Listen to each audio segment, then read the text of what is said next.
Bienvenidos todos a esta nueva reunión. Gracias por acompañarnos. Aprovecho para darle la bienvenida a nuestro orador de hoy, muy breve. Para mí es un placer recibirte, podernos estar conectados y escucharte. Y sobre todo, en mi caso, como arquitecto y padre de 4 ingenieros, sorprendido porque un ingeniero sea un economista tan destacado. O sea que muy bienvenido. Damos entonces, por favor, seguimos entonces con el saludo a las banderas. Por favor, si lo ponemos en marcha. Bienvenidos al encuentro virtual del Rotary Club de Buenos Aires. En breve, iniciaremos nuestra reunión. Agradecemos el acompañamiento de nuestros sponsors. Iribarren Castec Pols. Laboratorio Dr. Gray. Medicals, empresa de salud fundada hace más de 35 años por profesionales de la medicina, que lleva adelante la filosofía de medicina para todos. Lanús Consultores, consultores de prensa, asuntos públicos y comunicación estratégica, con un sólido equipo de profesionales capaz de dar soluciones a medida para cada cliente y acompañarlo en todo su proceso de comunicación. Colonia Express, empresa de transporte fluvial argentina de pasajeros que conecta a través del Río de la Plata las ciudades de Buenos Aires y Colonia del Sacramento, además de unir con buses exclusivos a Montevideo, Punta del Este y otros destinos de Uruguay. Ofrece la mejor flota de catamaranes de alta velocidad, servicio de máxima calidad, seguridad y costo accesible. Rutini Wines, la bodega más prestigiosa de Argentina, pone a disposición su tienda oficial. Adquiera sus productos online y recíbalos en su casa ingresando en www.tienda.rutiniwines.com. SMS Buenos Aires, consultora que ofrece servicios de consultoría, asesoramiento tributario, auditoría y outsourcing, ampliando su red profesional en prácticas de sustentabilidad y transformación digital en una amplia diversidad de industrias y mercados, siendo la firma miembro de SMS Latinoamérica. Hotel Libertador, un hotel moderno, cómodo y acogedor en el centro de Buenos Aires, con un diseño contemporáneo, interiores acogedores y un servicio personalizado de estilo boutique, es la mejor opción para sus próximas reuniones. Con más de 40 años de trayectoria, el equipo del Libertador Hotel lo espera para hacer de su evento o estadía un momento memorable.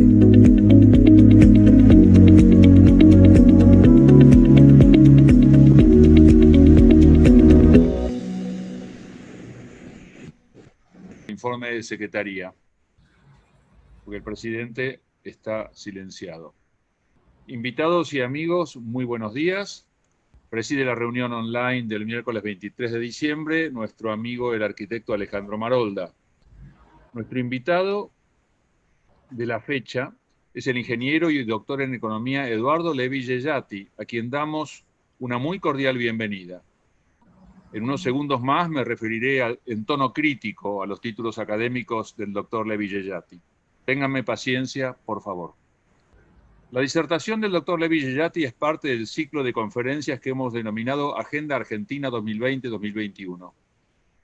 El orador será presentado y entrevistado por la periodista Clara Mariño, quien también coordinará las preguntas que se le formulen. El currículum del doctor Levi Yeyati lo podrán encontrar en el informe que les ha sido distribuido electrónicamente. Sin embargo, debo prevenir a nuestro auditorio que el orador, que fue quien nos facilitó sus propios antecedentes, ha incurrido en una notable omisión. En efecto, a los datos duros referidos a su notable formación y trayectoria académicas en materias tan áridas como la economía y las finanzas, hay que agregar que nos encontramos frente a un destacado novelista. Y no es novelista porque haya tratado de interpretar a este país que parece de ficción, sino porque efectivamente tiene varias novelas en su haber. La primera, El Juego de la Mancha, fue finalista del Premio La Nación Sudamericana de Novela en 2005. Luego vino Gallo, que es el que tengo en la mano, una novela policial que ha sido descrita como extraordinaria e implacable y que se hará una costumbre releerla. Agregamos entonces a nuestras felicitaciones por sus antecedentes académicos una felicitación adicional por este sesgo humanista y casi renacentista que hace honor a su trayectoria. Hoy nos acompañan los señores Jorge Oyarzábal del Rotary Club de Tigre y Roberto Tarsi del Rotary Club de Caballito, la señora Ercilia Nófal Alonso, invitada por nuestro consocio Juan Pablo Maglier, y los señores Armando Venegas y Enrique Berendt, invitados por nuestro consocio Juan Llamazares. Están presentes también los periodistas Carlos Lamiral, de Ámbito Financiero, Mirta Fernández, de Perfil, Luis Cortina, de La Nación, Mario Rodríguez Muñoz, de Fortuna, Matías Bonelli, de Cronista Comercial, y un representante de Infobae que aún no hemos logrado identificar. Nos acompaña también Roxana Cotzo del Hotel Libertador, lugar que seguimos extrañando. El próximo miércoles 30 de diciembre será la última reunión del año y tendremos como orador al doctor Daniel Sapsay, quien nos hablará en el marco del ciclo de conferencias Agenda Argentina 2020-2021. Ese día nuestro presidente ofrecerá un brindis y además festejaremos los cumpleaños de los socios nacidos en este mes de diciembre. Muchas gracias a todos por acompañarnos y adelante, Clara, por favor. Muchas gracias, doctor Negri. El orador de hoy, Eduardo Levi Yeyati, es decano de la Escuela de Gobierno y profesor plenario de la Universidad Torcuato Di Tella. Es fundador de Lipsis, es una empresa de investigación económica, fundador y director académico del Centro de Políticas Basadas en la Evidencia, es miembro de la Junta Editorial de America's Quarterly y miembro del CARI, miembro consultor del CARI, y además es consultor de instituciones financieras internacionales, de gobiernos y empresas privadas. Además, fue asesor de la jefatura de gabinete en el año 2017, donde dirigió el programa Argentina 2030. Eduardo, es un placer verlo y escucharlo. Bueno, muchas gracias por la invitación. Esta es entiendo que es la última, así que debería cerrar con algún grado de optimismo, lo cual es difícil en Argentina en estos últimos meses. Así que voy a empezar de menor a mayor, de negativo a positivo, porque al final del día siempre hay algún camino positivo aún en los peores contextos.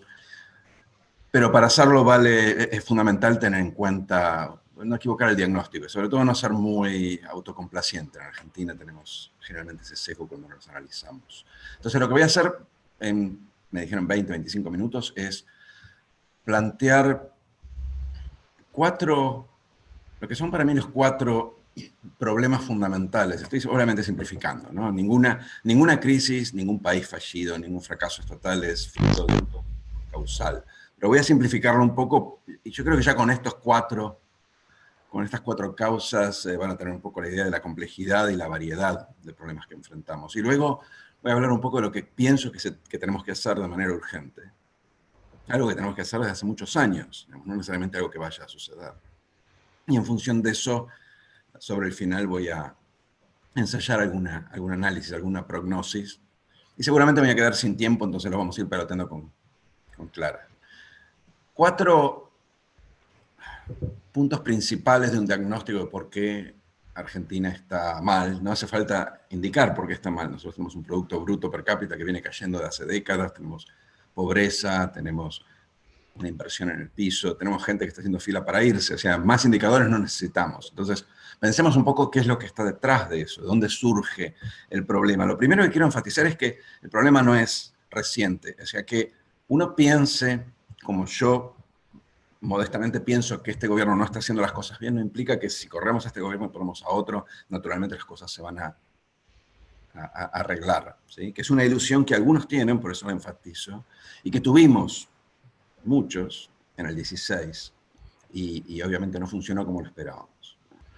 ¿Cuáles son esos 4 puntos? Bueno, el primero, el más conocido quizás, por lo menos el más conocido en economía, es el que tiene que ver con lo que yo denomino 2 hándicaps macroeconómicos o 2 déficits macroeconómicos estructurales que tiene la Argentina desde hace muchos años. La falta de moneda y la falta de divisas. Hay muchas razones por las cuales tenemos estos problemas, en particular la falta de moneda, la dolarización de ahorros, porque moneda tenemos, de hecho, si uno mete las manos en los bolsillos o mira las cuentas que usa transaccionalmente son todas en pesos. Lo que necesitamos, lo que no tenemos son ahorristas en pesos. Decía, hay muchas razones por las cuales esto es así. Ninguna de ellas es psicológica enteramente, hay razones reales. Posiblemente una de ellas es que el ahorrista en pesos pierde sistemáticamente contra el deudor en pesos en general y contra el dólar en particular. Yo querría simplemente marcar lo siguiente, que me parece que es transversal a muchos periodos de gobierno. Argentina tiende a fondear un desequilibrio fiscal crónico con inflación y con represión financiera. Represión financiera se entiende, son controles a la competencia en términos de ahorro, como es ahora el cepo, por ejemplo, que equivalen a tener tasas reales artificialmente negativas, es decir, castiga al ahorrista. Y eso, naturalmente, después de mucho tiempo, hace que la gente entienda que ahorrar en pesos es básicamente un castigo y vaya dolarizando cada vez más sus ahorros.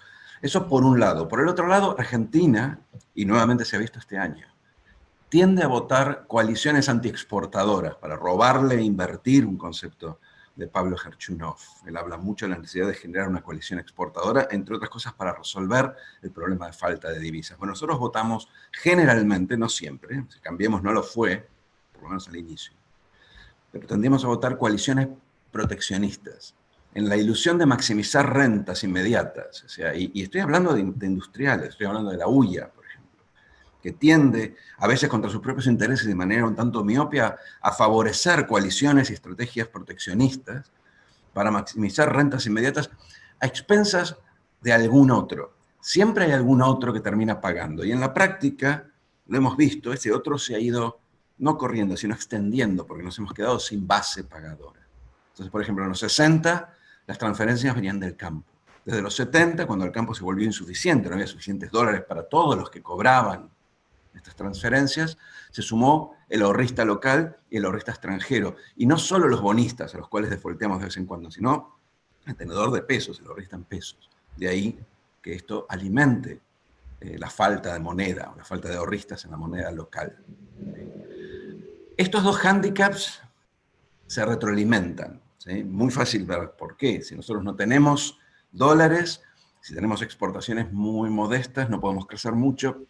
Si queremos crecer, se genera un déficit comercial que, a falta de ahorros domésticos, se termina financiando en el exterior con deuda en dólares. Esto genera una fragilidad financiera. Cada 5 o 10 años tenemos una crisis de deuda.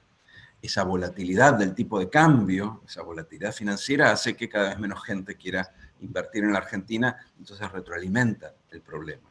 Y por el otro lado, la volatilidad cambiaria genera, inhibe la aparición de exportadores. Yo soy un exportador, a mí poco me interesa el tipo de cambio hoy, porque hoy estoy invirtiendo, hoy no soy un exportador, quiero correrme hacia la exportación. Me interesa cuál va a ser el tipo de cambio en los próximos 3, 5, 10 años. Y si uno mira el caso de Argentina, precisamente por esta volatilidad que mencionaba antes, si uno mira la expectativa, ¿dónde va a estar el tipo de cambio real dentro de 3 años? Y yo he hecho este ejercicio, es muy claro cuando uno mira el gráfico. Lo que ve es que lo más probable es que esté depreciado, pero que esté apreciado, es decir, que no favorezca la exportación, o que esté en crisis. Porque nosotros, precisamente por esto de tener que usar el tipo de cambio artificialmente para reprimir financieramente, para reducir la inflación, hace que el derrotero de nuestro tipo de cambio sea apreciar, apreciar, apreciar, apreciar y después corregir con crisis. Y el inversor que piensa en la exportación dice, cuando está apreciado no exporto, y cuando estoy en crisis, entonces tampoco exporto. Las tasas son altas, hay fragilidad y riesgo financiero que afecta a las operaciones. Entonces, la falta de exportaciones genera esa debilidad del peso y la debilidad y volatilidad del peso. El hecho de que no haya una base inversora sostenible y que genere muchos vaivenes, genera menos exportaciones. Y así estamos hace 50 años. Esto es importante tenerlo en cuenta. Segundo punto que me parece que es importante y es, a mi juicio, algo que se ha venido evidenciando cada vez más en estos años, aunque también es de larga data. Nosotros tenemos hoy en Argentina un modelo que yo llamo de pobreza inclusiva. Y les voy a dar una ilustración muy simple de a qué me refiero con esto. Si nosotros tomamos toda la población en edad de trabajar, es decir, gente de 16 a 64 años, tal como lo toma la OIT, por ejemplo, de esa población teníamos, Esto ha empeorado. A fines del 2019, un 33% de inactivos, gente que podría trabajar pero no busca. El resto es lo que se denomina la población activa, la PEA, ¿sí? Entonces, de ese total, 33% eran inactivos. Tendríamos unos 10, 11% de empleados públicos, 2/3 de los cuales son educadores, personal de salud, etcétera, no son todos administrativos. Después tenemos un amplio porcentaje de informales, salarios informales, otro porcentaje amplio de cuentapropistas.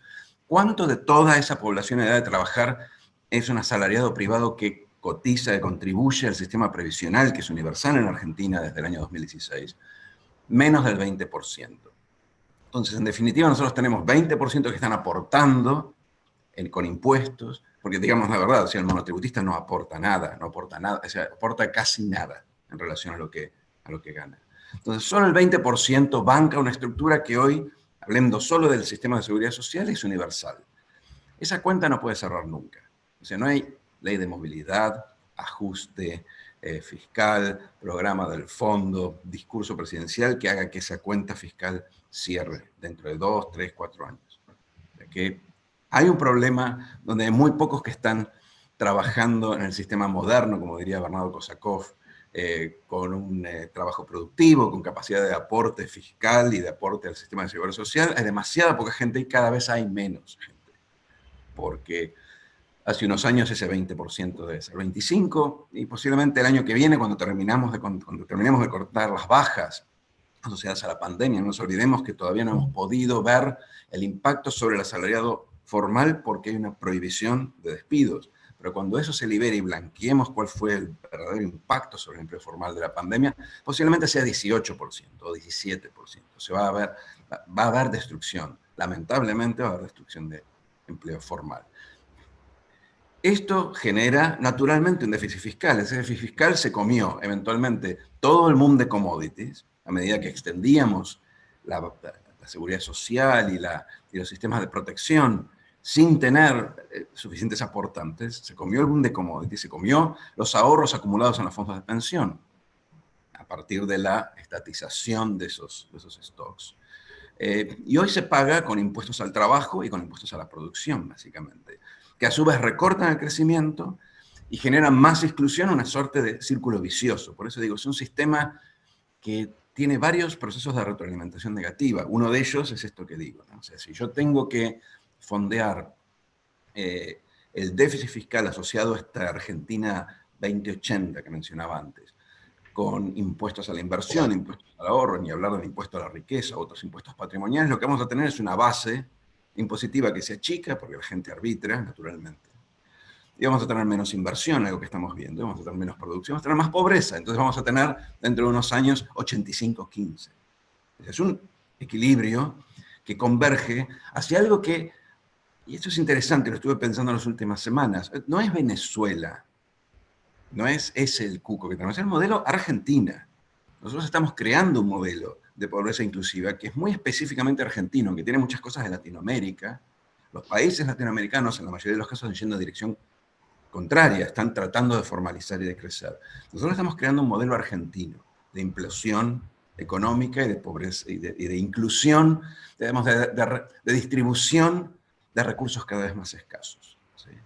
Hay otras formas de retroalimentación de este modelo que son políticas. Yo no voy a entrar mucho en detalle, pero claramente si tenemos una amplia población y creciente población que depende de las transferencias estatales, eso en alguna medida tiene que tener alguna influencia en el voto. Yo no soy politólogo, así que no voy a especular, pero me da la sensación que en algunos aspectos esta evolución es autorreforzante. Tiene, como decía antes, mecanismos de retroalimentación que la hacen estable y que la hacen divergente de lo que era el recorrido virtuoso que uno tenía en la cabeza cuando hablaba de salir con inversión, inclusión laboral, progreso social, etc.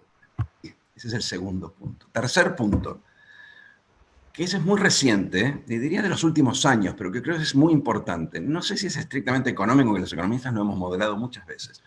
Nosotros en economía hablamos de la temporalidad de las políticas. ¿Qué significa esto? Que si yo un día hago A y el otro día hago B, cuando vuelvo a hacer A no tiene ningún impacto, porque el tipo que está mirando mi A sabe que con alta probabilidad al día siguiente voy a hacer B. Nosotros hemos oscilado en nuestras políticas por varias razones, no solo por el cambio de gobierno, sino dentro, incluso en el periodo de Cambiemos, hubo oscilaciones. Pero claramente con lo que ha pasado en los últimos 12 meses, hemos visto la reversión casi perfecta de las políticas que se usaron, que se implementaron en los 4 años anteriores. Ejemplos concretos. Implementamos un blanqueo para que la gente trajera el dinero, lo pusiera a funcionar, al menos lo tuviera registrado en el país, y acto seguido aumentamos los impuestos patrimoniales y los seguimos aumentando. Y de hecho no sabemos cuándo van a terminar de aumentarlos, porque en la medida que haya un problema fiscal, eso abre la puerta para excusas, para preservar impuestos que a priori deberían ser una vez y para siempre. Pero no solo eso, bajamos retenciones y las subimos, creamos sociedades por acciones simplificadas, que es una buena iniciativa para, por ejemplo, favorecer el registro de startups y de microempresas, y rápidamente las echamos para atrás. Fuimos para adelante y para atrás varias veces con la Ley de Economía del Conocimiento. Bajamos las cargas sociales en el 2017 para crear empleo. Yo no soy un fan yo no creo que eso sea realmente lo que haya que hacer para crear empleo en Argentina, o lo único que haya que hacer, pero si lo hacemos, lo peor que vamos a hacer es volver a ponerlas al año siguiente. Todas estas medidas son medidas que lo que le dicen a la gente, al consumidor, al inversor, al empleador es todo es transitorio. ¿Y eso qué implica? Eso es mucho más grave de lo que la gente piensa. Imaginemos 2 situaciones. Imaginemos primero que viene el gobierno de Alberto y advierte que no hay inversión en Argentina y que sin inversión no vamos a poder crecer, y entonces dice, bueno, a partir de ahora vamos a revertir todo esto. El que invierta está libre del corralito, del impuesto tal, del impuesto aquel, que es algo que de hecho insinuaron, porque en algún momento del año, no sé en qué quedó eso, pero había una insinuación de una suerte de blanqueo para la construcción. Dado el track record, lo más probable es que el inversor, el empleador, si me bajan las cargas, o el inversor, si me bajan la intensidad de la represión financiera, lo que diga es, bueno, me parece fantástico, vamos a esperar 4 años, porque por lo menos veamos a ver si efectivamente eso sobrevive un mandato, sobrevive una crisis. Entonces, ¿qué sucede? Cualquiera de estas medidas que podría tranquilamente implementar el gobierno de Alberto, aduciendo que reconoció algunos errores, cualquiera de estas medidas pierden completamente su efectividad, entonces se genera un efecto perverso. Si yo bajo impuestos para que venga la inversión, el inversor dice vamos a esperar 4 años, lo que vamos a tener es una desfinanciación del sector público, y al día siguiente un montón de gente diciendo no, suban los impuestos. Evidentemente la baja de impuestos no genera inversión. El otro día me preguntaban en la televisión, ¿la baja de impuestos genera inversión o la suba de impuestos? ¿Qué es lo? O sea, la mitad del país dice una cosa, la mitad del país dice otra. Y mi respuesta era, no hay forma de subir la inversión en Argentina, porque si bajo impuestos no me creen, y si subo impuestos obviamente no va a subir. Ese efecto de temporalidad es letal, porque destruye la posibilidad de hacer políticas, y no solo de este gobierno. Porque lo siguiente que uno se puede imaginar, el ejercicio que uno puede hacer es pensar, ¿qué pasa si estas son elecciones presidenciales y gana Cambiemos? Juntos por el Cambio, como sea que se llame. Y viene con el discurso del 2015 y del 2016. ¿Qué impacto tendría ese discurso dado el track record de Argentina? Muy poco. Porque ya lo hicieron, ya avanzaron en esa dirección y ya retrocedieron. Entonces, de alguna forma rompimos el tablero de control. Hoy tenemos botones que se apretan y no se prende ninguna luz, no inmediatamente. Entonces se genera una situación en la cual la única forma que un gobierno tiene de hacer política es pagando anticipadamente. Cuando uno no confía en la palabra del otro, tiene transacciones de tipo inmediato, como cuando éramos jóvenes y salíamos a la noche y decíamos a comprar puchos a las 4 de la mañana, y el kiosquero detrás de la reja no me daba el paquete hasta que yo le daba el dinero. Eso limita muchísimo las cosas que puede hacer un gobierno. Por ejemplo, también limita las cosas que puede hacer el Banco Central. El Banco Central sube y baja la tasa todos los meses. El día que sube la tasa, los bancos comerciales no lo siguen, porque ¿para qué van a seguirlo si después pueden quedar descalzados cuando baje la próxima vez? Así en cada uno de los puntos de la política pública. ¿Sí? No hay forma de generar incentivos, no hay forma de alinear las expectativas. Pongo una meta de inflación y no me dice nada. La gente va a seguir mirando el dólar porque la meta es poco creíble. Entonces, cuando uno tiene el tablero de control roto, hay muy pocas cosas que se pueden hacer. Y yo no me voy a extender mucho sobre ese punto, pero creo que es muy importante entender esto.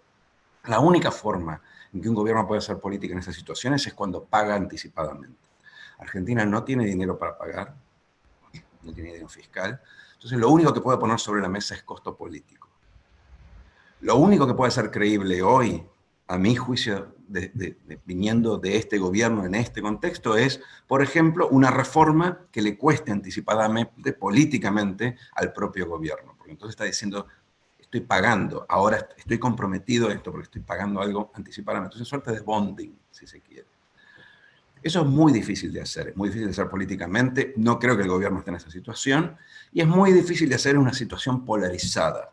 Porque si el gobierno hace eso y la oposición automáticamente le empieza a pegar, por ejemplo, por una reforma previsional que no necesariamente sería desaconsejable, todo lo contrario, si no puede construir algún mínimo apoyo, aunque sea tácito, de la oposición a este tipo de acciones con costo político, definitivamente no van a ocurrir. Y eso implica que perdemos la política pública, perdemos la política en general. No hay mucho que pueda hacer el gobierno más que anuncios y repartir dinero, que de vuelta es una repartija con poco impacto. Es casi una renta de los que están, más que una generación de cosas nuevas, cuando no hay credibilidad. Último punto, este es muy breve. Creo que uno de los problemas que tiene Argentina hoy es que tiene una dirigencia inadecuada. No, yo hablo con dirigentes, estoy involucrado, no soy político. Me encantaría ser político, ¿no? Pero un político europeo. Si quieren. Pero lo que veo en los políticos con los que hablo es que están todavía en una situación, hay como una disonancia conectiva. El país está muy mal, pero los políticos siguen cuidando el tanto, cuidando el empate. Los políticos bilardistas, defensivos, negocian el cargo, son políticos pragmáticos. Yo a esos políticos siempre digo lo mismo. No hay un solo éxito que el pragmatismo político pueda mostrar en Argentina. No tenemos nada que mostrar. De todas formas, es importante tener esto en cuenta, porque ahora cuando veamos qué hacer, cómo salir de la trampa, una cosa que es fundamental, es necesaria, dado el contexto que acabo de describir, es una cierta audacia política, un tomador de riesgos. El político argentino es muy poco tomador de riesgos, en el sentido que uno esperaría, en el sentido de avanzar con reformas que no son necesariamente consensuales, hacer cosas que no simplemente sean repartir dinero y pegarle a tres tipos con poca capacidad de voto. Entonces, cuarto punto, necesitamos otra dirigencia. Los políticos profesionales argentinos no tienen hoy la audacia que podemos no tener en Estados Unidos, naturalmente, porque se maneja solo, pero necesitamos en Argentina sí o sí. La prognosis para este año, entonces, en función de lo que acabo de decir, para este año que empieza, digamos, es mala. ¿Por qué? Bueno, pasemos lista a todos los factores que acabo de mencionar y pensemos cuáles de esos factores van a mejorar a lo largo del año. Las exportaciones van a seguir trabadas. Yo creo que se está perdiendo, eso es muy importante, un tren que es esencial en la pospandemia, que es la globalización de los servicios. Nosotros tenemos que empezar a pensar en exportar servicios y todavía estamos discutiendo y manipulando una ley de software, ahora de economía del conocimiento, que debía ser la puerta para hacer el catch-up con otros países iguales a la Argentina, por ejemplo en el este europeo, en donde la exportación de servicios explotó y la estamos perdiendo. No solo estamos perdiendo, sino que, por lo menos desde la información que yo tengo, hay empresas que se están transnacionalizando, es decir, que están yendo del país a trabajar y a crear valor en otros países limítrofes, y hay otros países que lo están entendiendo, Uruguay, Paraguay, Colombia, que están entendiendo que tienen que traer ese talento, con lo cual estamos perdiendo por ambos flancos. Pero bueno, exportaciones no veo, si no hay una explosión en el sector de servicios, no veo cómo pueden crecer. La inversión, ¿qué podemos decir? Con los impuestos patrimoniales, bueno, no tengo que remarcarles que no hay muchos incentivos para hundir capital en Argentina, y sin inversión el producto potencial simplemente no crece. Los precios van a seguir desalineados porque tenemos inflación por un lado, dólar reprimido por el otro, y al final los precios, de alguna forma, en un año electoral, el gobierno tiene que pisar la inflación y lo va a hacer dibujando precios. No dibujando en el sentido de mentiras, sino dibujándolos en el sentido de poniéndoles una cota que hagan que esos precios estén desalineados con lo que sería su equilibrio de mercado. Seguramente vamos a seguir viendo intervenciones defensivas. Yo veo la voluntad del ministro de Economía de empezar a liberar estas cosas, ATP, el IFE, pero la política manda en un año electoral. Muchas de las cosas que hemos visto que el ministro está impulsando se ven inmediatamente rebatidas, refutadas e incluso invertidas por el kirchnerismo en el Congreso. El gobierno claramente tiene dos facciones y hay una que está ganando peso en relación a la otra. Si me preguntan si el año que viene vamos a eliminar el IFE y el ATP y vamos a encontrar políticas de distanciamiento más productivas, como se hizo en Europa, como se hicieron en otros países latinoamericanos, mi respuesta es muy improbable. Y eso implica que entonces van a seguir las intervenciones más específicas, prohibición de despidos, intervención de precios, del dólar, incluso empujones a los bancos para que presten bajo condiciones no de mercado. Por lo tanto, lo que veo es crecimiento cero, que por una cuestión de arrastre estadístico simplemente puede dar 4, 4,5%, pero el crecimiento punta a punta no veo de dónde va a salir. Un peligro de más impuestos, porque seguramente si la cuestión de la pandemia, espero que esto no suceda, pero si la cuestión de la pandemia desmejora antes de mejorar y es necesario restringir actividades y compensarlas con algún tipo de ATP reducido, bueno, eso implica que vamos a gastar más, y si gastamos más, y el mercado doméstico en este contexto difícilmente el mercado en pesos indexados, que es donde debería apuntar la Secretaría de Crédito Público, no se desarrolla, bueno, lo más probable es que usen un poco más al Banco Central y suban impuestos, ¿sí? Nada me garantiza, no sé qué es lo que va a pasar con los impuestos el año que viene, pero cualquier cosa puede pasar en Argentina, sobre todo en el medio de una crisis coexistente con un año electoral. Seguramente habrá fragilidad política, que ya la vemos, hay más crítica muchas veces dentro de la misma coalición que de la oposición, que mira un poco consternada.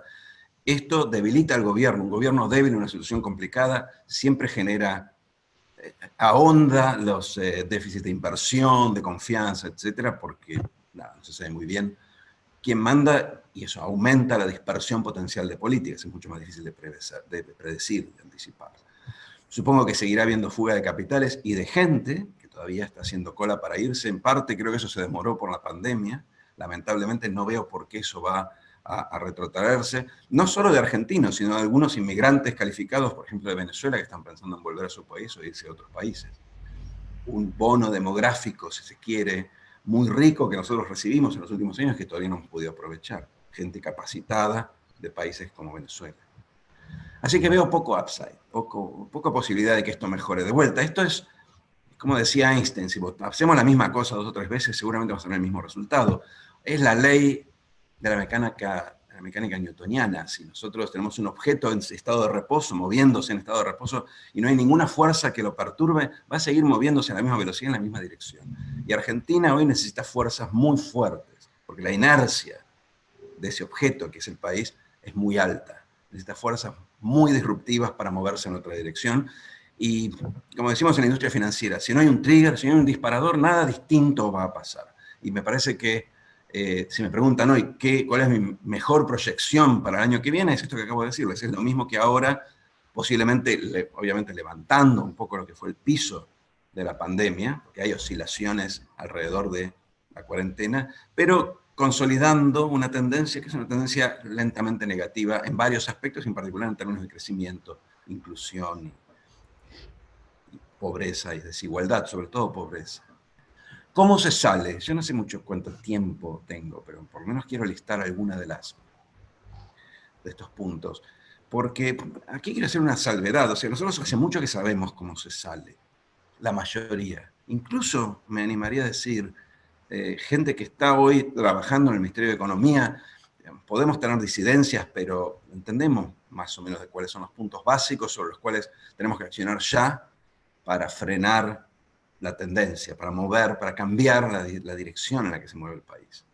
El primero, naturalmente, tiene que enfocarse en la estabilización. Necesitamos un programa de estabilización. ¿Pero qué significa un programa de estabilización? Bueno, yo acá voy a listar algunas cosas muy concretas, que no son nuevas, que son viejas. Lo primero que necesitamos es una reforma previsional. Les recuerdo que la reforma previsional fue aprobada por unanimidad con la Ley de Reparación Histórica en el año 2016. Está en la ley, 3 años, un consejo de expertos, una discusión en el Congreso, una nueva ley previsional.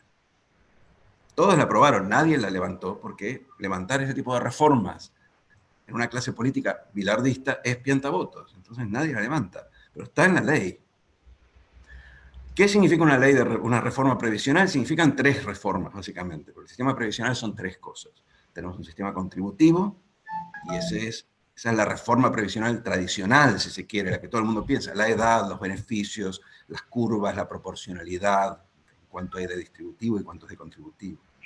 Después tenemos un sistema que es básicamente un sistema de protección social. Nosotros tenemos jubilación universal, la PUAM, completada con una moratoria, con lo cual básicamente es un sistema en donde tenemos que pensar de qué tipo de impuestos, no de contribuciones, de qué tipo de impuestos pagamos, qué es lo que pagamos como piso de ingreso para los adultos mayores. Pero no tiene nada que ver eso con un sistema previsional contributivo y se tiene que trabajar de manera separada. Y por último tenemos los regímenes especiales, muchos de los cuales siguen subsistiendo. Yo eventualmente sería beneficiario de alguno, porque soy del CONICET, y que hay que rever. Bueno, hay kilómetros de trabajos y análisis sobre esto. Eso ya está todo estudiado 20.000 veces. Lo único que se necesita es la decisión política. Después hay que hacer un nuevo pacto federal. No podemos nosotros, cada vez que baja impuestos naciones, tener el arbitraje de las provincias que lo suben. Eso se intentó hacer en el 17, la crisis, más cuestiones políticas, medio que lo neutralizaron.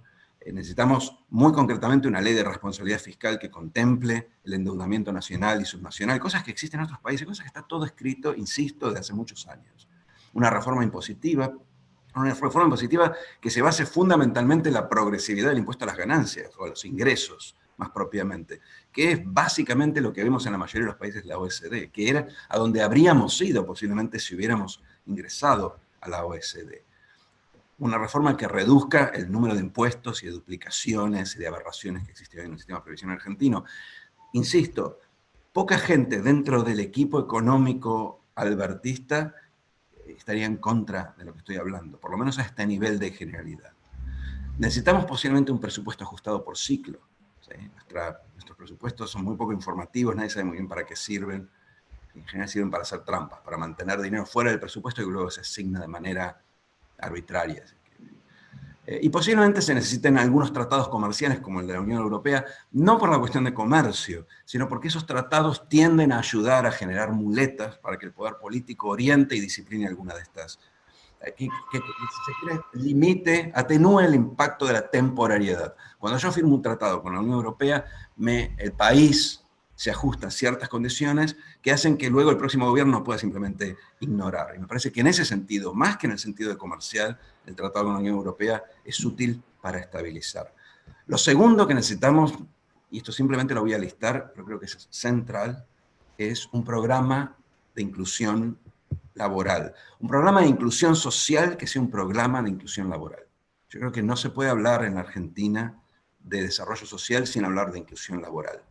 Lo contrario es simplemente insostenible, es repartir a cada vez más gente dineros que son cada vez más escasos porque son obtenidos mediante el gravamen a cada vez menos gente. Entonces, ¿en qué consiste este programa de inclusión laboral? 5 puntos.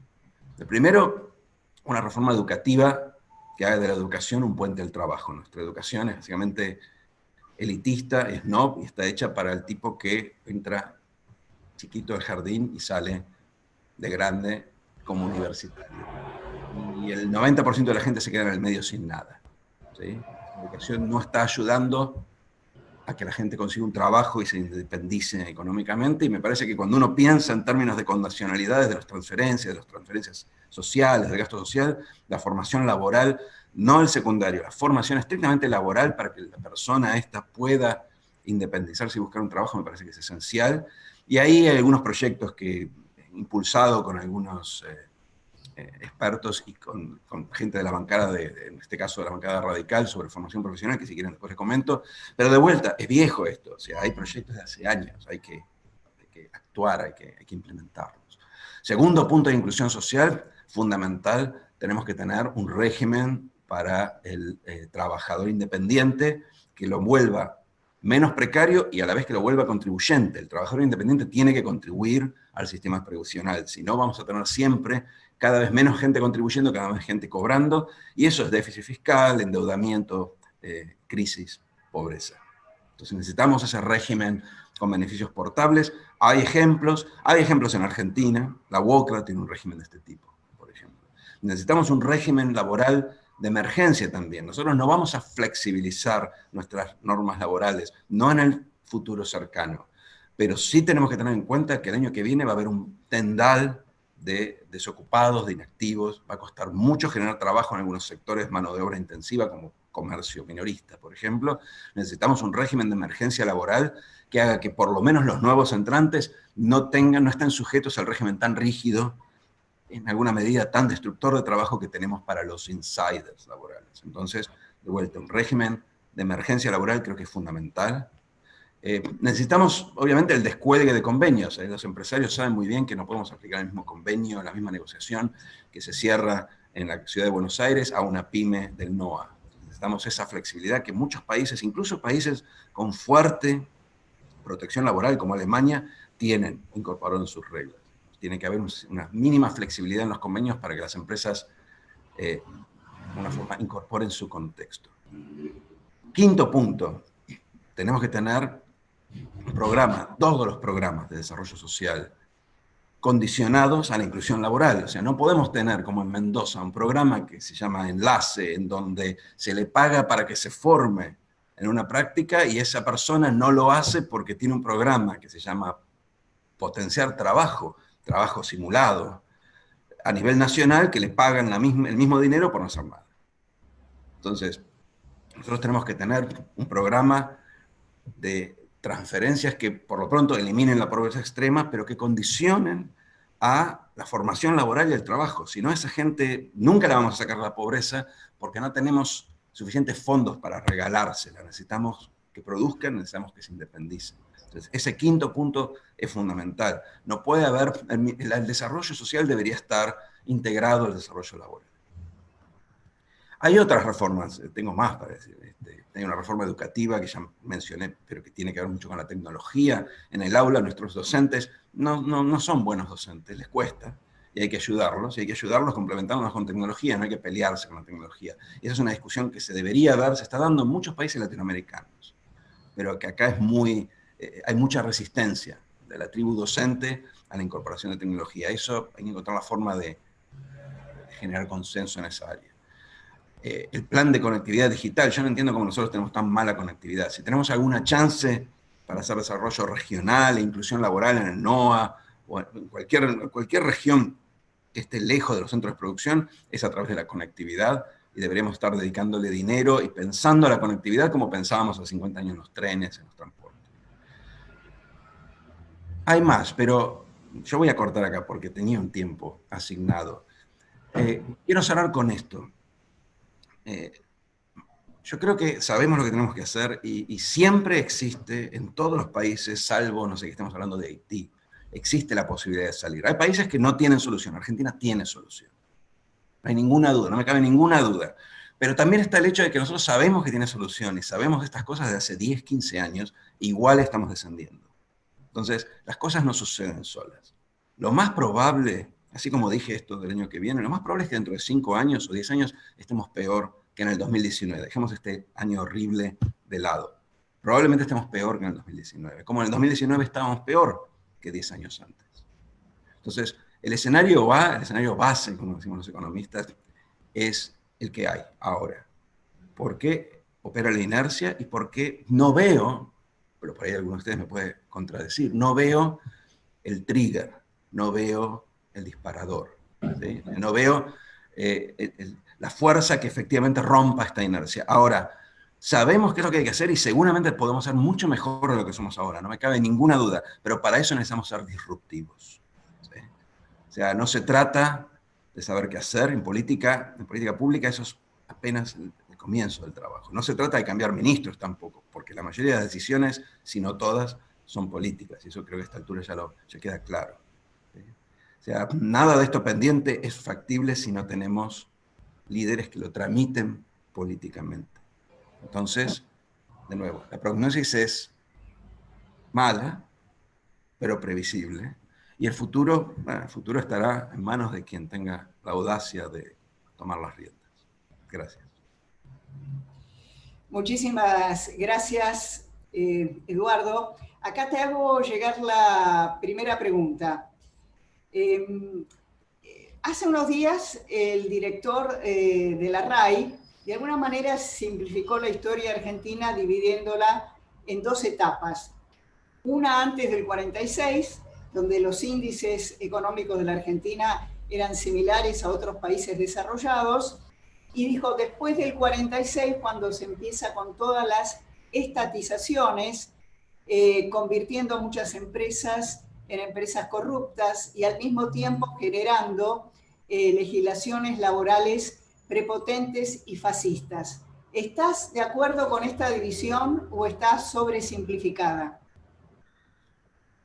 Yo creo que ha habido mucho debate sobre, como diría Vargas Llosa, parafraseando, ¿no? ¿Dónde se arruinó la Argentina? Creo que sí es cierto que hubieron cambios en la primera presidencia de Perón, sobre todo, pero no nos olvidemos que Perón quiso hacer el ajuste, y después se peleó con la Iglesia y tuvo problemas políticos, no se fue por una cuestión económica. Pero sí hubieron cambios que tuvieron un impacto bastante persistente, y la verdad que yo lo he escuchado a varios historiadores, a Gerardo de la Paulera, a Pablo Gerchunov. Ellos saben mejor que yo para responder exactamente dónde se produjo, desde el punto de vista donde se produjo el quiebre, digo, y cuáles fueron sus implicaciones persistentes. Desde el punto de vista puramente económico, si me preguntan dónde empezó la divergencia o el derrape, en general tiendo a pensar que fue más, claro, con sesgo económico, tiendo a pensar que fue más en algún momento de los 70, de la misma forma que otros países latinoamericanos también sufrieron esto, porque el modelo de sustitución de importaciones, estructuralista, tercermundista del periodo de posguerras, ya no peronismo, estamos hablando de, no sé, Raúl Prebisch, por ejemplo, de Fernando Enrique Cardoso. Ese modelo mostró sus limitaciones, en particular mostró sus limitaciones de crear exportaciones que generaran las divisas necesarias para mantener el modelo dando vueltas. Por eso yo mencionaba que en los 60 nos comimos el campo, la renta agrícola. Ahí en los 70 es cuando el modelo empieza a hacer agua, y entonces sí, eso combinado con malas políticas, mala praxis, desesperación, cuestiones de conflictos distributivos internos, hace que hayamos entrado en un camino de mucha erraticidad, donde probamos muchas recetas por tiempo muy corto y fracasamos casi siempre. Pero, así que me parece que ponerlo en el 46 y en la estatización de empresas tal vez es un poco extremo. Yo tiendo a pensar más en términos de apuestas económicas que no dieron los resultados deseados, y obviamente un contexto internacional, porque lo que sucedió a fines de los 60, en realidad a principios de los 70, fue que el sistema de posguerra de Bretton Woods, de paridad con el dólar, Estados Unidos en el medio de la crisis del petróleo y la guerra de Vietnam, y la necesidad de monetizar su déficit, medio que suelta, Estados Unidos era el ancla y suelta el ancla, y dice, sigan solos, y ahí los países les costó mucho arreglar. No olvidemos que Europa tuvo crisis parecidas a las de Argentina durante 2 décadas, hasta que Alemania reemplazó a Estados Unidos como un ancla. Entonces, muchas cosas pasaron, ¿sí? Lo que sí creo es que el problema de la falta de divisas y la falta de moneda, que es característico de por lo menos los últimos 50, 55 años, empieza a verse, a manifestarse en los 70. Obviamente, porque el modelo anterior no resolvía esto anticipadamente, pero empieza a manifestarse en los 70, lo mismo que algunas de estas tendencias a la coalición anti-exportadora que mencionaba antes, que están muy visibles en alguna gente, en productores, en la UIA, en parte de la UIA, para empezar. Y lo digo con muchísimo cariño, con alguna gente que piensa distinto que yo en este sentido, pero el proteccionismo del tipo sálvese quien pueda tiene 50 años desde que fracasó, desde que encontramos la pared de la transferencia de la renta agropecuaria. Yo no sé si iría hasta el 46. Respecto a tu referencia a la clase gobernante disociada de la realidad, ¿sabes si existen otras experiencias internacionales de renovación de clase gobernante o recuperación virtuosa que permita una corrección, tal vez en una generación? Hay 2 puntos que hay que destacar, porque en Argentina se habla mucho de corrupción, y yo no estoy hablando necesariamente de corrupción, aunque si quieren podemos hablar de corrupción. Estoy hablando de conformismo. Estoy hablando completamente de lo siguiente. Un político estoy simplificando, pero cuando empieza militando en la universidad quiere cambiar el mundo, cuando uno tiene 35 años quiere cambiar la ciudad, y cuando uno llega a los 45 años quiere tener trabajo. Entonces, el político, en alguna medida, no todos, naturalmente, Un poco porque pierde el costo de oportunidad de trabajar en el sector privado, otro poco porque es lo que sabe hacer y de alguna forma le ha encontrado como salida laboral y forma de vida, se vuelve un político profesional. Y el político profesional es el que más fuertemente tiene algo que los economistas hablamos mucho, que es un problema de agencia. Porque el político es mi agente, yo delego en él algunas cosas, pero tiene su propia agenda. Entonces, ¿cuándo aparece el problema de agencia? Cuando la agenda del político difiere de la del país. Entonces, yo quiero que tome riesgos, el político no toma riesgos.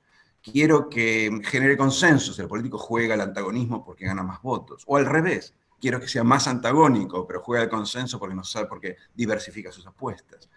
Esos problemas de agencia, a eso me refiero con que la clase política hoy está muy atrapada en hacer política profesional. Y entonces vemos dirigentes que no sabemos muy bien qué representan, qué es lo que piensan, que pasan de un partido al otro con narrativas difíciles de justificar, y al final genera aparte mucho escepticismo en la gente que viene desde afuera, porque dice, bueno, al final no sé a quién estoy votando.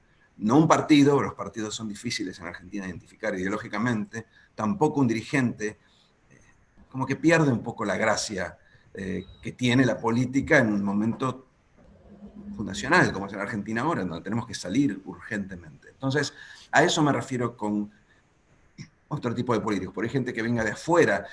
Desgraciadamente no hay muchos casos de gente que venga de afuera que sean virtuosos. De hecho, se suele citar mucho recientemente el caso de Macron, pero Macron era un político profesional, venía de adentro, adoptó una visión de outsider, porque creó un partido propio, y trató de impulsar reformas, pero igual tampoco era un outsider, no era el payaso, ya no me acuerdo el nombre, que alguna vez fue candidato en Brasil. ¿Me explico? Entonces, yo no sé si lo que tenemos que hacer es traer a alguien de afuera o que se vayan todos. No ese es el punto. Quizás lo que vale la pena intentar, y ahí la sociedad civil tiene que hacer un esfuerzo, es marcarle al político la urgencia de alguna de estas cosas, la necesidad de más audacia, o sea, que esto si no, simplemente se va a desarmar. O sea, que no hay forma, o sea, no hay manera. Yo por eso cuando voy a los programas de televisión y me preguntan qué va a pasar, le digo, mira, va a pasar lo mismo de malo que venimos a los últimos 10 años hacia adelante. Esto no cambia solo.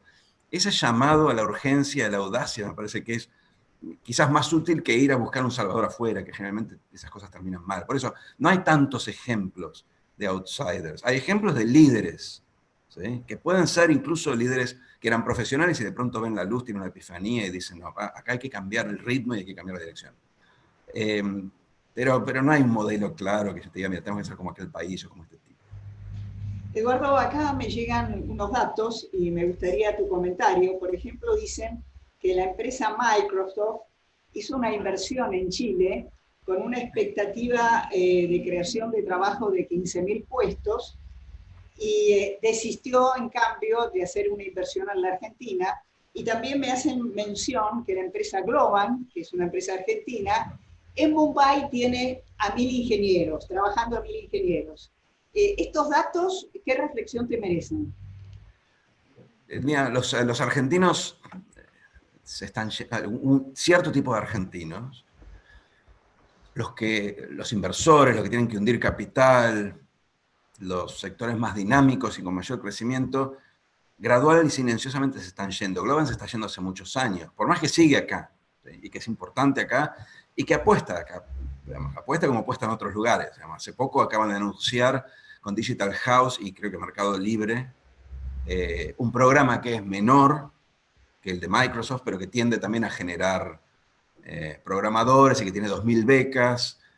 No es solo en Argentina, pero quiero decir, hacen su esfuerzo. Pero más en general la tendencia es que los que tienen que venir no vienen y los que están acá diversifican, es decir, lentamente se van yendo del país, no solo personalmente, sino en términos de actividades, de producción de valor y de producción de empleo. El argentino se está yendo, el estudiante que quiere hacer una carrera piensa en irse, el ahorrista cuando se compra un dólar ya no está yéndose del peso, está yendo del país, porque uno compra un dólar, lo manda afuera, lo mete en el colchón, es básicamente salida de capitales. Y ahora se están yendo físicamente, ¿sí? Entonces, tenemos que parar esa sangría, porque aparte de todo es una sangría con una selección adversa, porque no te digo que se van los mejores, porque no, eso significaría que todos los que nos quedamos somos los peores, pero se va gente muy valiosa y empresas muy valiosas, ¿sí? No podemos darnos ese lujo. Eso es urgente. Y lo peor es que una vez que se van y se estabilizan afuera, no vuelven. Entonces hay efectos persistentes de perder el tiempo estos años. Así que yo diría, si estuviera en el gobierno, me aterraría eso, los iría a buscar, les diría, ¿qué tenés que hacer para quedarte? ¿Me preguntás si va a suceder? No, no va a suceder. Eduardo, mencionaste en algún momento al ministro Guzmán y que hay algunos hombres dentro del equipo económico albertista que podrían coincidir con algunas de las propuestas que has señalado en tu conferencia. Ahora, una economía tan urgida y con tantos problemas, ¿qué impacto tienen en esa economía esa visión de la economía de algún sector con la visión de la vicepresidenta de la Nación, que en la última charla, entre otras cosas, puso nuevamente y reivindicó el modelo económico de Axel Kicillof? ¿Cómo conviven ambas partes? A ver, especulemos, porque digamos, tampoco es que el economista siempre contesta de todo, pero en general la mayoría de las veces contesta mal de otros temas. Así que voy a especular, pero tampoco voy a tener un nivel de énfasis menor que cuando hablo del tipo de cambio.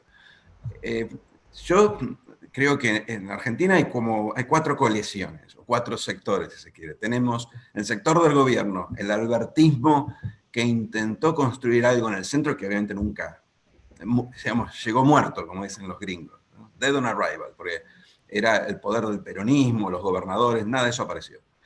Y tenemos el kirchnerismo, que es bastante sólido, tiene un núcleo muy duro, están bien organizados y obviamente están organizados de manera muy vertical, con lo cual nos es mucho más efectivos.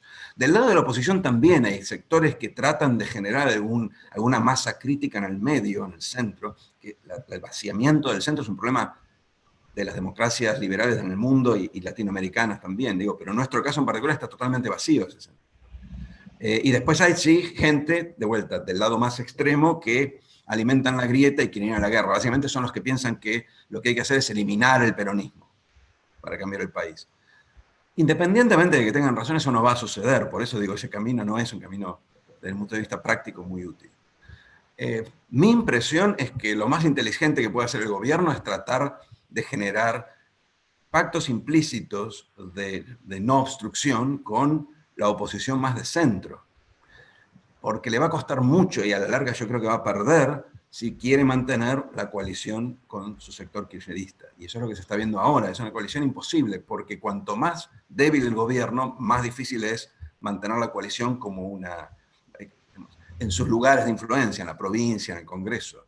Y el gobierno se está debilitando, en parte por errores propios, por déficit de gestión, por impericia, y también en parte porque vino una pandemia que obviamente golpeó la economía y la gente no está feliz. Entonces, hoy en esa situación, apostar al entendimiento con el kirchnerismo para Alberto me parece que es una estrategia condenada al fracaso.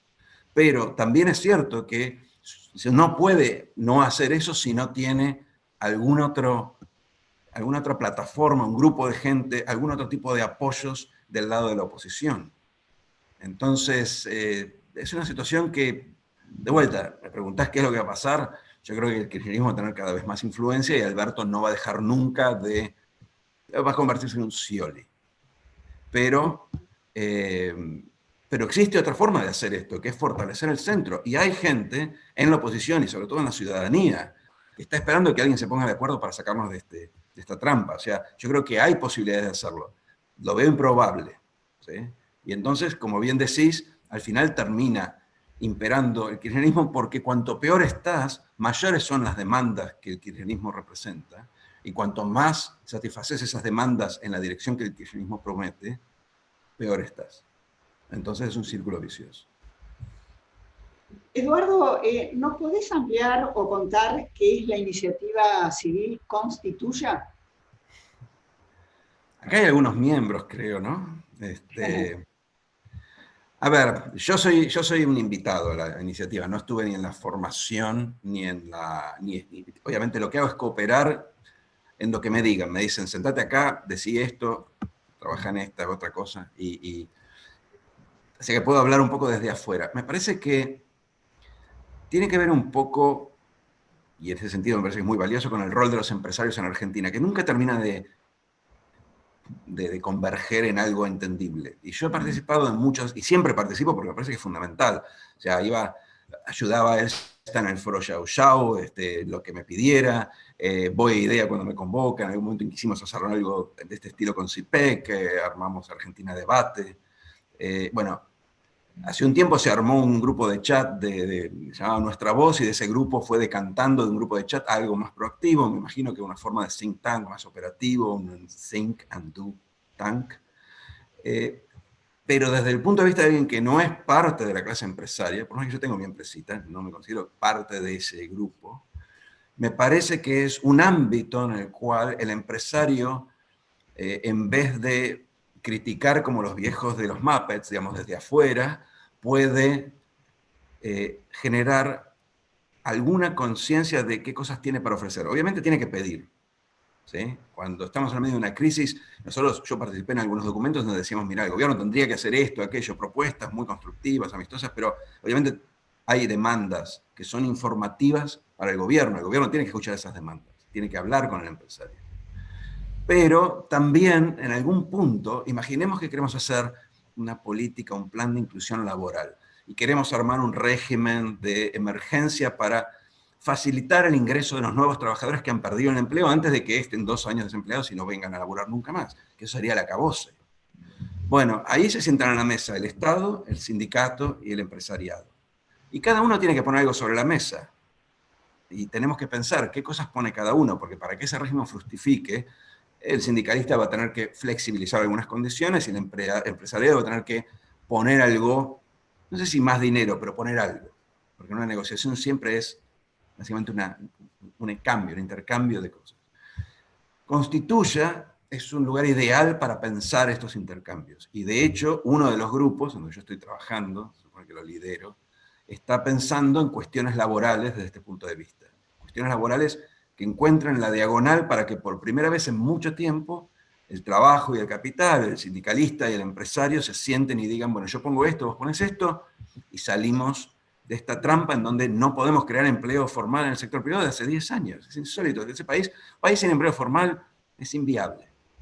Y lo sabemos, ahora tenemos que actuar. Bueno, Constituya, si se quiere, es una plataforma que, entre otras muchas cosas, permite hacer este tipo de elaboraciones para facilitar eventualmente lo que va a ser, sin duda, una negociación política. Esto es como el ensayo, si se quiere, y la creación de contenidos. No sé si me expliqué bien. Si hay alguien de Constituya acá, me puede corregir. Eduardo, hablando del tipo de cambio, ¿pensás que el gobierno va a eliminar la retención de ganancias para reducir la brecha? Mira, volvemos a lo de la temporalidad. Hoy el gobierno, si el gobierno le dice a un... a ver, pero no, retención de ganancias en que, quiero entender bien la pregunta. ¿Qué va a eliminar? ¿Qué, las retenciones? ¿O...? Te repito bien la pregunta. Sí. Hablando del tipo de cambio, ¿pensás que el gobierno va a eliminar la retención de ganancias para reducir la brecha? Hablando del tipo de cambio. Sí, pero ¿cuál sería la retención de ganancias? Creo que está diciendo del dólar oficial, el 35% se cobra cuenta. Sí. Okay. Bueno, sí, está bien. Es una buena pregunta porque lo que está pasando ahora es que ese dólar le pone un piso a la caída de la brecha. Entonces, y ese dólar está fijado, digamos, el límite lo fija el gobierno con el impuesto. Sería una buena, no sé si eliminarla, pero sí debería bajarla si es que quiere aligerar el piso. Igual yo pienso que la brecha va a subir el año que viene, que parte de la baja fue por cuestiones, llamémoslas estacionales, pero sí, evidentemente genera un piso. Y si el gobierno quiere bajar la brecha a 60, 55, el solidario no puede estar a 70% del oficial. Así que sería una buena medida. Si pienso que lo va a hacer, no sé, la verdad no sé. Puede ser que lo considere. También es cierto que eso implica abaratar, ahora no es un problema, pero abaratar los viajes y las compras en el exterior, y cuando la pandemia desaparezca, ese déficit tradicional argentino de gente que va al exterior y no solo gasta, sino que importa cosas, va a volver a aparecer. Así que una de las razones por las cuales está ese impuesto es básicamente para reducir ese déficit comercial del sector servicios. Pero es una posibilidad, la verdad no había pensado. ¿Crees que el kirchnerismo tiene el suficiente, es decir, si tiene fondos, si tiene dinero para satisfacer a todas las demandas? No, eso está claro. De hecho, de vuelta, quiero esto ser muy gráfico. Cuando las demandas, cuando uno tiene un problema de reducción de base, de productiva, base de aportantes, de contribuyentes, etc., y las demandas suben, ese déficit generalmente en algún momento se come los ahorros del gobierno. Después se come las rentas extraordinarias de algún sector beneficiado, si suponemos que el agro en algún momento fue eso. Pero después se empieza a comer la vaca lechera. O sea, si yo hoy grabo al capital, al patrimonio productivo, van a pasar dos cosas. Una es que el patrimonio se va a achicar porque va a tener que pagar el impuesto. La otra es que el patrimonio se va a achicar porque nadie va a invertir y la mayoría va a tratar de moverlo rápidamente hacia lugares donde no me cobran el impuesto patrimonial. Entonces, si hoy nos cuesta juntar el dinero de los sitting ducks argentinos que están en blanco registrado, el año que viene te va a costar más. Ese juego es involutivo. A eso me refiero con lo de pobreza inclusiva, porque simplemente como mecanismo de defensa, el stock sobre el cual vas a estar grabando para hacer esa transferencia se va a ir achicando. No, me parece que es un camino de ida y que hay que frenarlo cuanto antes. Y la única forma de frenarlo es frenar este desequilibrio, este desbalance entre la gente que vive dependiente del Estado, no por culpa de la gente, aclaremos, sino porque el Estado ha fallado, ha fracasado en integrarlas, en incluirlas, entre otras cosas, incluirlas laboralmente, en darles educación, en darles un lugar cercano a los puestos de trabajo para vivir. Entonces, esta gente que ha sido víctima del Estado y que ahora cobra una suerte de indemnización del Estado a través de estas transferencias, esas indemnizaciones el Estado no las puede pagar. Y están detrás de nuestras crisis recurrentes. Y esto está empeorando. Entonces, ese camino es intransitable. No hay fondo monetario, no hay ajuste fiscal que haga que eso cuadre. Entonces, no solo no tiene dinero, sino que ya se quedó sin dinero, ahora está sacando, está como quemando el parqué para hacer el asado. Está quemando stock, y ese stock se achica, y como precisamente se está grabando, no se regenera porque no hay inversión. Ese camino no conduce a nada. Eduardo, te hago la última pregunta. En tu charla has mencionado la necesidad de la audacia, ¿no? ¿Vos ves sectores en la Argentina políticos o dirigentes políticos en esa dirección o no? Hoy no. ¿No? O sea, y veo mucha gente que entiende todo lo que yo digo, incluyendo, declaro, no solo empresarios, que muchas de las cosas las comparten, o por lo menos los que hablan conmigo las comparten, sino también sindicalistas. Yo hablo con algunos sindicalistas cuando hablamos de reforma laboral y de inclusión laboral y me dicen, sí, tenés razón, habla con los empresarios, hablale al gobierno, me dice, el sindicalista me dice, hablé que le habla al gobierno, siendo que yo no tengo ningún contacto con el gobierno. Entonces veo gente que hace así con la cabeza, pero ¿quién tiene suficiente confianza o convicción o un costo de oportunidad más bajo? Alguien que diga, digamos, si fracaso me voy. No, si fracaso tengo que conseguir trabajo para el próximo periodo presidencial. Entonces, ese tipo no lo veo. O sea, no sé, confieso, yo soy muy amigo de Facundo Manes, le tengo fe a Facundo. Estamos todo el tiempo empujándolo para que baje. Gente como él puede ser que genere cosas, pero aparte sobre todo que tenga el costo de oportunidad bajo, que diga, mira, o cambiamos o me vuelvo a casa. De ese tipo no veo mucha gente. Con buenas intenciones sí, gente inteligente obviamente también, gente sana, que no es corrupta también, porque no es que la política todo es corrupta, yo soy amigo de muchos políticos y ninguno de mis amigos políticos es corrupto. Pero los huevos, ahí me está costando encontrar a alguien, pero bueno, por eso es una cuestión de timing. Pero ¿qué quiere que te diga? La carga de la prueba está del otro lado ahora, después de tantos años. Eduardo, muchísimas gracias. Presidente Marolda, lo escuchamos. Es difícil no coincidir, claramente.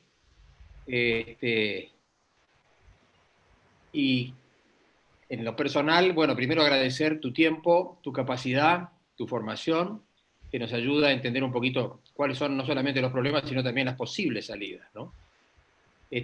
Sin cerrar, sin puentes que unan criterios de política de Estado, es inviable esto. Para lo cual, oposición y Poder Ejecutivo y el gobierno, decir Poder Ejecutivo tampoco uno lo entiende ahora, ¿no? Porque no sabemos dónde está. Pero bueno, aprovechemos estos minutos que nos has dado para esclarecernos, agradecerte. No tengas dudas, vamos a comprar alguno de tus libros, seguro, ahora, después de esta publicidad que te ha hecho Juan Javier, que nos ha abierto un poquito. Y bueno, un gracias enorme, y ahora pasamos a nuestras mesas virtuales, porque es una forma de seguir encontrándonos a través de la mesa, aunque sea virtual. Muchas gracias. Y estás Felicidades a todos, muchas gracias por la invitación. Gracias, Eduardo. Muchas gracias.